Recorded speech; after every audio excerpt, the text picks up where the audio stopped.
Good afternoon, everybody, and thank you for making it to our first webcast. We're going to start a series of 4 of these to talk about driving performance within the channel.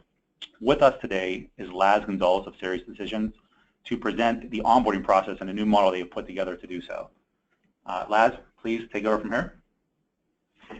Great, thanks, Sean. I'm really excited today to join the Mindmatrix team, and especially to talk about this new onboarding model that I want to share with you. Mindmatrix is an exciting organization. They combine the sales with the operations and the marketing to drive, success. And I've seen them do this with a lot of clients, and I'm really happy, Sean, that you had me with you here today to cover this. My part of the presentation, and we're going to kind of share the responsibility here, is to talk about onboarding and how important it is to get it right the first time. There's a lot of stats out there that show that if you don't get a partner onboarded within the first 90 days, that they're likely to die on the vine, so to speak. And we don't want that to happen. We want all those partners to be productive. So onboarding is a really important part. And one of the things that I always think about when we talk about onboarding is the delivery of the most important things you can give a partner while they're in that sales process. And I think Mindmatrix has got a great track record over the last 18 years to working with companies to make sure that that delivery is tight, that the content is right, and that the performance are there. So hats off to the Mindmatrix team and long success. But what is onboarding? What is it to most companies? And really, we're starting to see definitions come to us in terms of, onboarding is a sign that the partner is able to move from that first sale to the second sale, and that's what we call it. Other companies will talk about how they equip new partners with the knowledge and the resources that they need to help them move forward. And I mentioned how important it is that, if you've got that disengagement early on, it's really a sign that maybe the onboarding didn't work well. So, onboarding is about making that positive, lasting impression and creating a momentum that you can carry forward to get the partner activated and get them more excited. Now, a lot of companies don't do this right, and there's a great list of mistakes that organizations make. So, for example, not giving accountability or responsibility to an individual, so no one is directly responsible for onboarding, is a sure sign that it's going to fail. Also, thinking that onboarding starts when the contract is signed. There's a lot of onboarding that actually happens before the contract is signed. Some of you might be scratching your head saying, what could that be? Well, we'll talk to you about this model and how you have that pre-signing phase where you're sharing information about your company with the partner. You want to make sure that you're conscious that that's part of the process, right? That's where you're making that first impression. And we also see a lot of organizations trying to, do this with duct tape and sticky glue, and, they really don't have a centralized system for onboarding their partners, and or maybe even doing a one-and-done approach where they show material and then they don't really reinforce it later on. I mean, it's really a situation where you have to have a comprehensive approach and make sure that you pick the right topics, that you deliver the onboarding training just in time, and that you keep the partner moving, as I mentioned, with that momentum. So with that, I'd like to share with you an early view of the partner onboarding process framework. Now, if you think about this, what we're really talking about is the later stages, and especially once the partner is making that commitment. And I mentioned that there is, the signing of the contract, and then the welcoming when they first come into your program. We call that the activation and the welcome stage. Then within the first week, we have what we call the empower stage, and that's when they're having that orientation and having some of that formal sales training. Then we move into enablement and ramping, and then later actively selling. Below this are all these enablers, these processes that we need to have in place, these infrastructure that we need there for some of the delivery, the metrics to measure our success. These are all very, very important things that we need to sort of keep in mind. Now, the first step in all of this is to really document and automate the process itself. So creating a centralized onboarding process is great idea to do. Make sure that you can build your program from this base. Know that you're going to need to start thinking about what are the right metrics to speed up the onboarding. And don't be afraid to ask, right? Elicit some feedback from partners. Get the idea that, is it going right? Is it going wrong? What can you do better? And not just from partners, but also from internal stakeholders. And really start defining what that critical path is for the partner, and do that as a team, because there are going to be a lot of different folks involved in that onboarding process. And ultimately, you're going to need to take a hard look at your own organization and see if you have the right infrastructure to support these processes. Here's a couple of examples of some of the milestones for every task checklist, and you can see you can track the individual, you can assign specific tasks to the owners, real-time status of what's been completed by the partner. I don't know, Sean, is there anything you want to say here about the onboarding tasks and how important it is for the partner to see where they stand compared to others? Absolutely. What we found in our experience is and you've actually already addressed it here, is onboarding is a very, very important process here. A lot of our clients have fallen short in this process.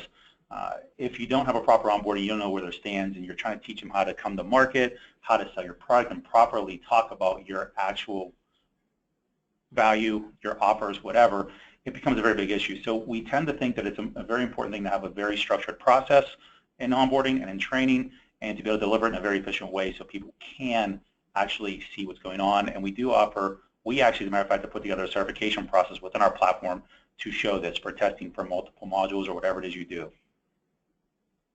Okay.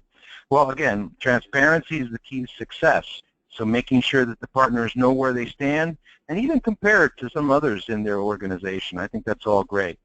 Now, when we talk about accountability in terms of onboarding, we want to make sure that we have identified certain roles within both the vendor and the partner. And they are the executive, who's going to be that key person to have buy-in, the lead contact, who's typically that single point of contact, who is the sales contact in the organization, and how are they going to be supported through a 12-month action plan. Also need to keep track of not just the training roles, but the technical folks. So understanding, what's required from technical training. We need some technical folks in there involved, and some learning management in terms of, the training involved. Ops and logistics might need to be there in order to really focus on that readiness. And then IT is going to be a critical part of this. Marketing tends to be the organization that builds the program, so they tend to programatize the onboarding process, and it's really important to keep that alignment going with marketing. So again, establish that direct accountability and monitor some of the performance. And here's some metrics that you might want to think about. The target time frame to the first sale, for example, that could be pretty insightful. But try to think about also, how does that correspond to their login into the portal, to the number of folks that have actually been using the content? Did it contribute to that first sale? What was that time frame to complete the training? And also, how much time were they available to take those classes? We always hear from partners that the worst thing a supplier can do is pull them out of the field, but sometimes it's really important, and we want to make sure that we're minimizing their time out of the field while we're maximizing the effectiveness of the training and getting them to that authorization as quickly as possible. So again, measure and monitor is a really important part here, and understanding, what we can do to help you shorten that time, how we can improve partner engagement. Don't forget to to tell the partner what's in it for them, right? And let them know that they're going to be gaining some valuable skills, and really start thinking about the quality of these new partners coming into the organization. So measuring and monitoring is clearly important. And something else that tends to work really well is the incentive side, right? Quick rewards, small rewards for completing training, for activating their account in the portal. So you're doing different things, earning learning credits, give them some rewards for that. Incentives could actually help build pipeline if they're delivered, at the right time. So remember, if you're looking for that time to first sale and you're looking to shorten it, it might be something that you want to introduce in the onboarding process. Not only that, it also might start driving some engagement and some loyalty. I thought it'd be interesting for you to see some of the incentives that are given out to organizations. So for example, here we have an EU example from Avaya where they talk about that onboarding stage, and you could see that they provide a payout for completing some of the things that the partner needs to do on the site, like getting that PRM link, making sure that they go through the orientation, and also hitting that first revenue mark, in this case, $5,000 within the first 4 months. So this is important to have these all kind of transparent. This goes back to the earlier message that I delivered, but a really good example from Avaya. And don't forget the incentives for your own people, right? So you might think about onboarding incentives for partners, but also think that your partner account managers, they need to expedite the new partners through the process. So how about giving them something that they can also, receive as a benefit when they do that? So for example, a good example down at the bottom, we have an MBO where it says, plan must be completed within the first 2 weeks of engagement for full pay, half pay if submitted within the first 30 days. So here's a good example of reinforcing the planning process by offering the partner account manager an incentive as well. So that was the first part of this whole thing, is to have those different enablers down at the bottom, right? The motivation, the content, the KPIs, and then we go through the process of the onboarding framework. And here is the activation stage. And the activation is really first impressions. Now, aside from the basics, being responsive, starting the development with no surprises, making sure that you've got, good line of business activation so that they know exactly what they need to do at every step of the place. This is really, really important to really do this quickly and tie it to the goals of the first year. So on the right-hand side, you guys can see that we have partners, going into the portal and doing certain things in there. Sean, why don't you just come back on and share with us a little bit about what's going on here and that first impression that the different partners would receive from the Mindmatrix system. Sure, absolutely. What we've already defined is the fact that you need to you're looking to make up the mind share of your partners. You're looking to in order to make up the mind share, you have to make their lives easy. The one big thing that we found is that if you don't have a simple place to go to pull up assets, to define a process on how to sell or market a product, you tend to lose the interest. So we've spent a great deal of time putting together a partner portal that would be, and as you can see here right from the front page of this, to give the ability of whatever functionality or whatever is required of the partners to do. It's very important that the corporation or the vendor be able to properly display everything needed to get the job done. So from day one, when they have their account created, the partner should have a very readily, easily available log in, click in, come into the portal, and find step-by-step what they should be doing, whether it's to be onboarded and trained and certified, or if they already are past that point and to get into production. And that can be anything from marketing or selling. So what you're seeing here is a few different screenshots from our portal, and it's really, again, trying to make this as easy as possible and take that communication from corporate and deliver it down to the partners with a complete, seamless, usable platform. Keep it simple. Good advice. Keep it simple, keep it expedited, teach them where to go. Great points, Sean. Some folks ask me, hey, what is the most important thing you can get a partner to do in those first 30 days when they join? I think it's to have a plan. As the old saying goes, create the plan and work the plan, which basically says that, understanding the channel partner's business and knowing what works for them and what are those goals and objectives that you're going after, marry those with the overarching goals and objectives for your own organization, and then pull both organizations together, right? Let's have a mutual planning, a single game plan for execution. Now, this isn't easy. Knowing what to plan and then reaching out to the partners and going through the planning process is a game changer, right? If you have all your partners planning for success, chances are you're going to be successful. And I think that joint business planning sets the tone for the planning itself. And we're beginning to do a lot of research in this area and starting to see companies really having measurable impact on their pipeline and on their revenue because of this type of planning. So first day comes around, you've got your partner in the door, and they receive that welcome kit, right? They get the call from the executive, and they get their partner credentials all locked up so that they can use the portal. You know, from this perspective, I think that welcome is really a chance for you to make that partner feel like they made the right decision. You know, reinforce their commitment, why they've aligned with you, and start to get the rest of the resellers excited about, you know, their commitment to training, to the upcoming benefits that they'll get. And I think in that welcome kit, the call to action is, you know, when you receive this, you need to now sign yourself or register into the training classes that are available to you. So think about that, not just the kit itself and what it offers the partner, but what is that call to action? And again, it's to take that next step. Here's a couple of examples of, you know, what some of the welcome materials look like with Mindmatrix, and you can see they keep it simple. They let you know what you're getting into. They show you some of the steps that you need to take using these really easy to use icons. I think this is a formula for success, making sure that, you know, partners adopt these things. You know, in the third stage is really we talk about that first week, and that's where we start seeing people signing up for training and having that first weekly progress call. And some of you might say, well, why should I be calling the partner within the first week to see what progress they've made? Hey, let them know you're aware of the progress that they're making in terms of training. I mean, it's really important that there's some oversight and governance, and letting the partner know that someone's watching will keep them honest.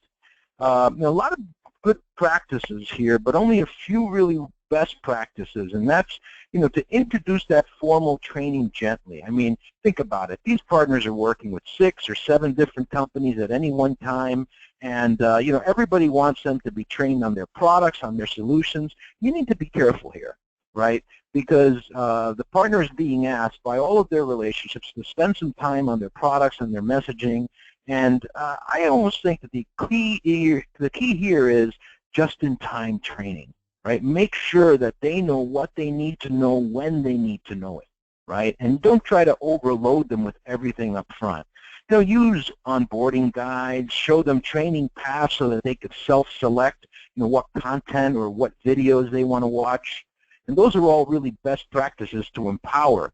And, you know, HubSpot does a great deal here. Says, you know, hey, please answer the questions that we'd like to kind of get started in the onboarding, and we'll say, hey, where are you calling from? How long have you been using HubSpot? And, you know, what are you excited about learning today? Right? This is really important to kind of set that tone, because it's not just a one-way conversation. And a couple of others here, and you can see that, you know, having that proven map, right, that shows here's the kickoff, here's the environment review, here's the implementation, the tax execution, and you can see how it all kind of builds out. And the partner can say, hey, you know what, I already know that environment review, and I've been involved in a couple of implementations, but, you know, I didn't know about this 2-week follow-up, and maybe I can go back there and learn what that was again. Right? So you diminish that fire hose effect and let them kind of pick and choose the things that are important to them. I think that's also something you want to keep in mind. So they're in the first week, and now they're hitting that enablement stage. And in that enablement stage, we're talking about the first 3 months. The plan should be finalized by this stage. The certification training should be in place, and really you should start working with them in terms of their first demand program, right? Their first lead generating program.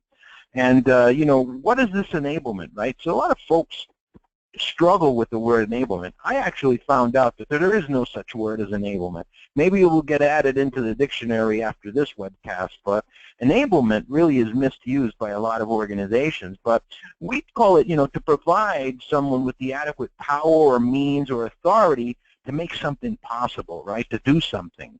So we really want to talk about sales enablement, right? And training is an event. Learning happens over time. And what you want to make sure is that, you know, you don't treat that enablement as a one-time event, right? Remember the just-in-time message. Make sure that they need to know things, deliver that. Short and sweet. Get them to learn what they have to learn to get them to generate leads, because that's what's going to keep this relationship moving, that high point of getting those leads in the door and jump starting it.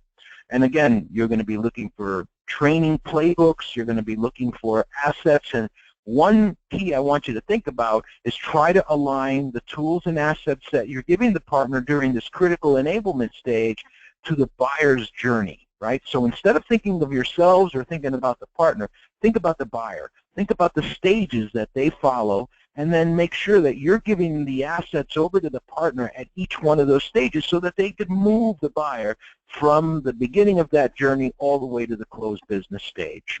Okay? So that's really important for you guys if you didn't write it down. They say that, the more interactive, the more real life the content, the more retention. So, making sure that you just don't, give them stuff to read and lecture to them. Try to get them involved in simulated experiences or, joint sales calls or on-site shadowing. Things like that are really important. And you can see that the retention on these, tactics are much higher. So as you move down this cone, you can see the discussion, the simulated experience, and then going into those real-life customer situations. This is what really drives it.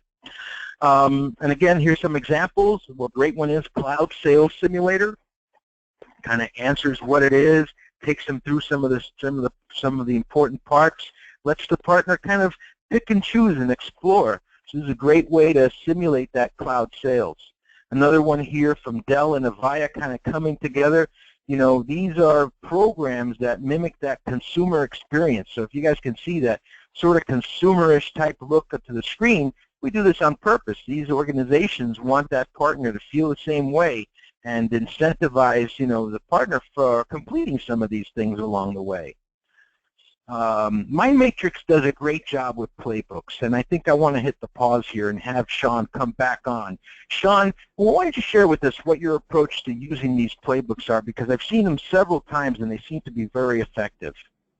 Sure. When it comes down to playbooks, it's very important to understand that it's where a playbook is here to help you construct any kind of process, whether it's a sales process, a marketing process, a training process, it really doesn't matter. One thing that we find is that it's so extremely important to have these because it's a way for you to share your knowledge and your process and deliver it to people to learn how to do the job. It's all about knowing what to say, when to say it, and how to say it. It's your approach to this. And when we started putting this together, we've heard, industry standard, you hear about playbooks all the time and how important they are. The one thing that we wanted to address, though, within the platform is, you may have a playbook, but how do you deliver it and how do you make it repeatable and scalable? So we built this into our platform, and now it became more of an actionable, guided playbook. You have again, you'll see here on the screen here, we're selling the multiple verticals, we're talking about training, we're talking about marketing. It is all built within this. So we have identified, and we want to hear from the experts, and they want to tell us how do we approach this? What do we do?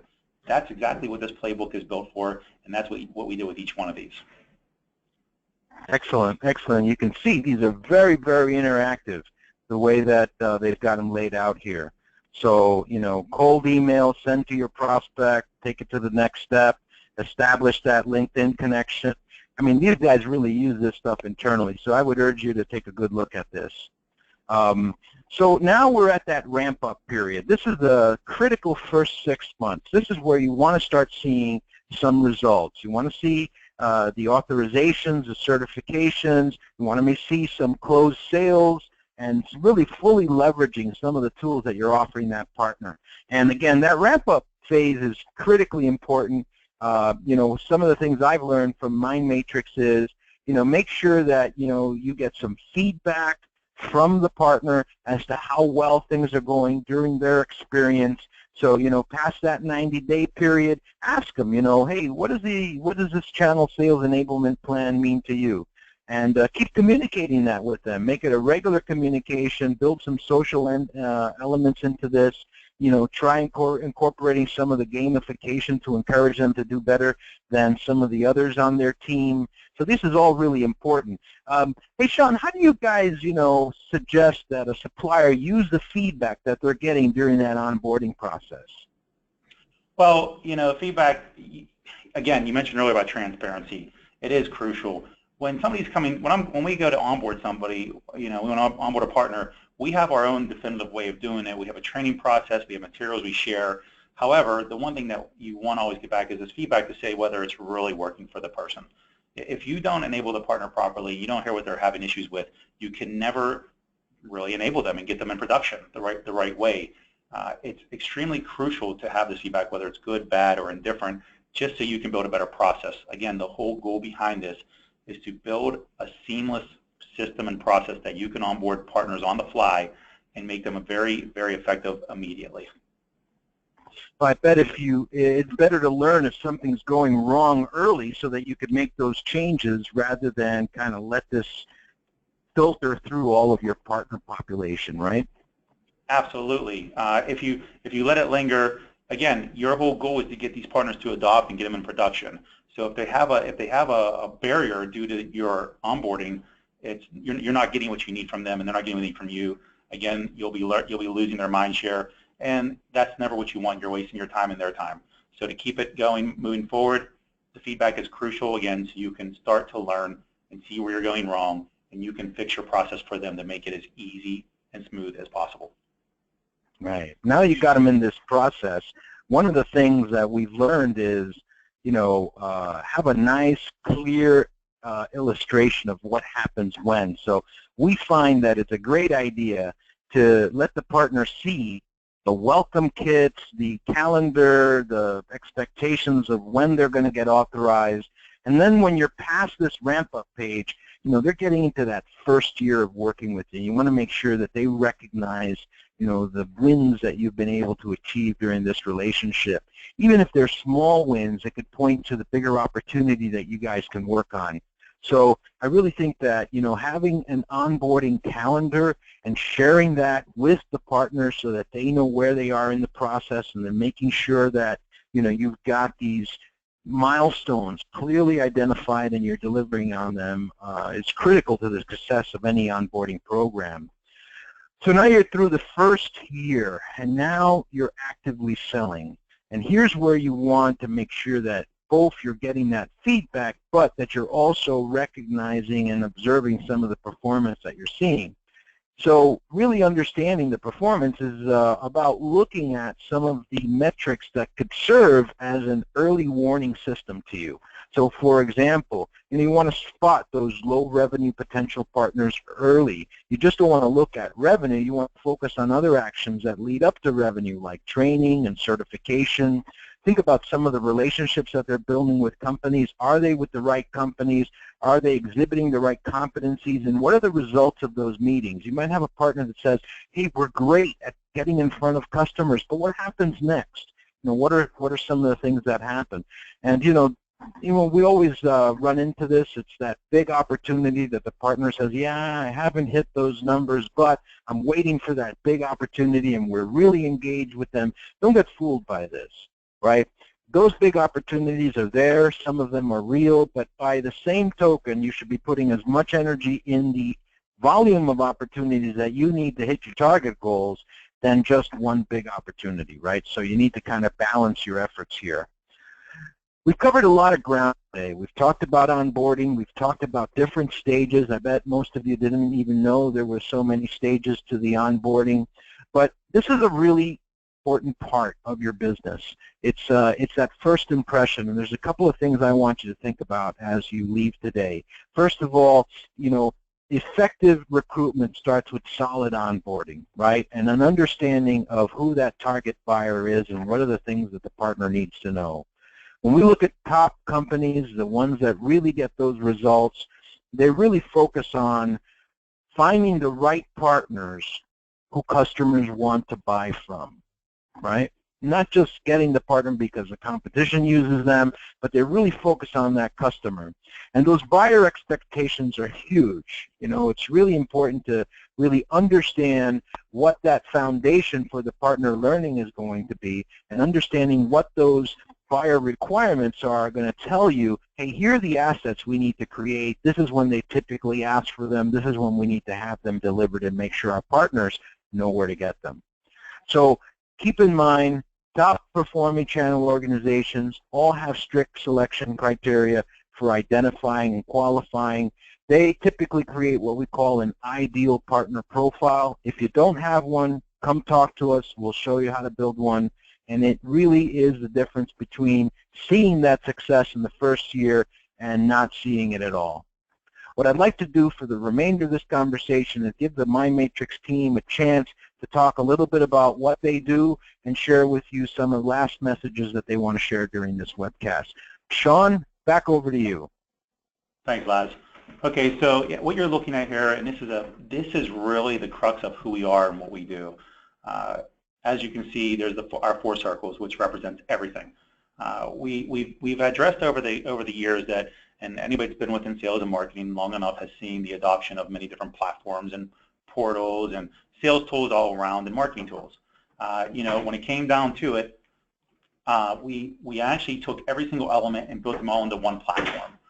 When you're looking at this and we'll start from right to left actually, marketing automation, key component to many groups at this point. The adoption of marketing automation amongst major companies has skyrocketed over the past few years.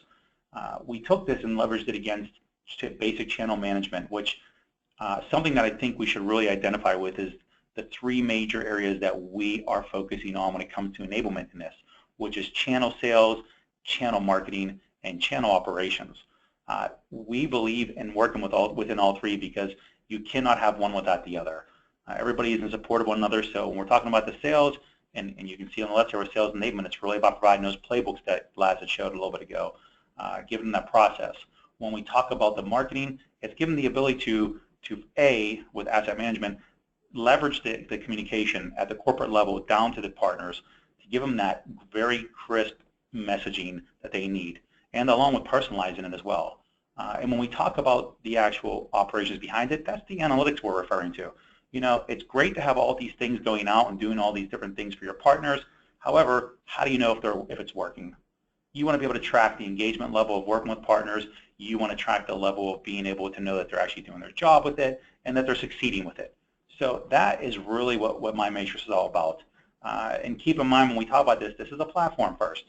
We really take great pride in giving this platform that is an open vessel for you to host all your processes, your assets, and be extremely successful with your partners.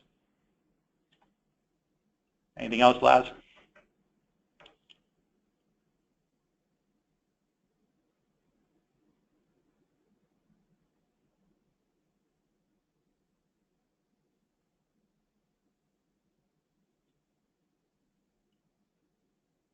And without further ado, I think we have lost Laz here. However, we are going to be able to send out this deck to every one of you that has attended today. Thank you for the time and being here. If there are any questions, our contact information will be listed on this. We do look forward to seeing you at our next upcoming webinars, which we'll be announcing here shortly. Again, my name is Sean. I'm from Mindmatrix, and we are here with Laz Gonzalez from Serious Decisions, and look forward to seeing you on the upcoming webinars. Thanks. And take care, everyone. Thanks for having us. Bye.